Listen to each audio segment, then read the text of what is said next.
Yann est assis sur un banc, l'air fatigué et nerveux, tenant un petit sachet blanc. Angelina, Annie et Nicolas s'approchent doucement. Yann, ça fait un moment qu'on s'inquiète pour toi. Peux-tu nous dire ce qui se passe? J'ai commencé à prendre de la cocaïne. Au début, c'était juste pour essayer. Avec des amis, mais maintenant je prends presque tous les jours. Yann, est-ce que tu sais exactement ce que le cocaïne est? Ah oui, c'est une drogue fabriquée à partir des feuilles de coca, une plante qui pousse surtout en Amérique du Sud. Elle est transformée en poudre blanche, très pure et très forte. Et elle agit comment dans le corps? La cocaïne stimule le cerveau en libérant beaucoup de dopamine, une substance qui donne une session de plaisir et d'énergie intense. C'est pour ça qu'on se sent super fort, confiant et hyperactif jusqu'à après avoir pris. Mais c'est dangereux, non? Oui, très dangereux parce que ça fait aussi mal, beaucoup mal au corps. Par exemple, ça accélère énormément le cœur. Ça peut provoquer des palpitations, voire des crises cardiaques, le sang qui circule mal, ce qui peut aussi causer des accidents vasculaires. Et pour le cerveau?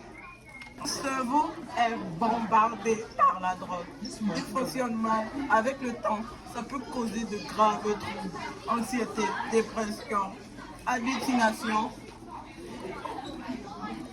et même des fiches où on voit, où on entend des choses qui n'existent pas. Ça affecte le corps autrement?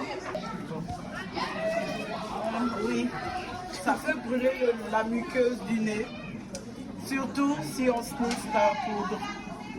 Ce qui est plus courant, ça abîme aussi les poumons, surtout si on fume le cocaïne.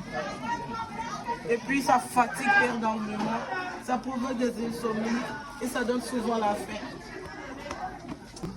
Et on devient vite dépendant, c'est ça?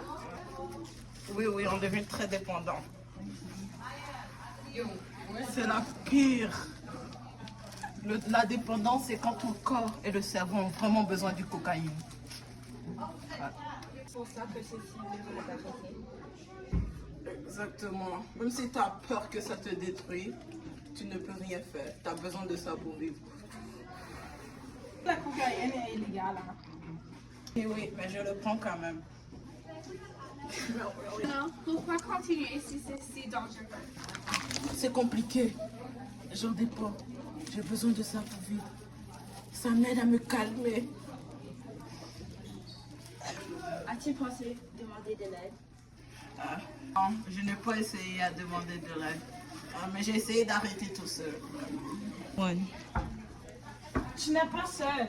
Il y a des professionnels comme des médecins ou des psychologues qui peuvent t'aider. Et il y a aussi des groupes de soutien où tu peux parler avec d'autres jeunes qui vivent la même chose. Nous, on est là aussi. Tu peux compter sur nous.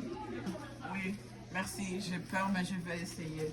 Je ne veux pas que cette drogue me fasse du mal. C'est un très bon début. Le plus important, c'est de ne pas rester seul avec ça. Donc, enlève ta main de ce sac et rappelle-toi, demander de l'aide, ce n'est pas une honte, c'est un signe de courage. La cocaïne est une drogue très puissante et dangereuse. Elle peut détruire la santé, le cerveau, le corps et provoquer une forte dépendance. Mais il est toujours possible de s'en sortir. En parlant et en demandant de l'aide, personne ne doit rester seul face à cette maladie. Oh, merci de nous avoir écoutés. Et n'oubliez pas, ne prenez jamais de la cocaïne. C'est pas bon pour la santé. Reste avec tes amis et ne jamais les laisse pas, puis toujours demande pour l'aide. Hein? La cocaïne n'est pas bon pour la santé. Ça peut affecter ta vie personnelle, mentale et physique. La cocaïne est une substance illégale et tu peux aller en prison s'il te trouve avec de la cocaïne.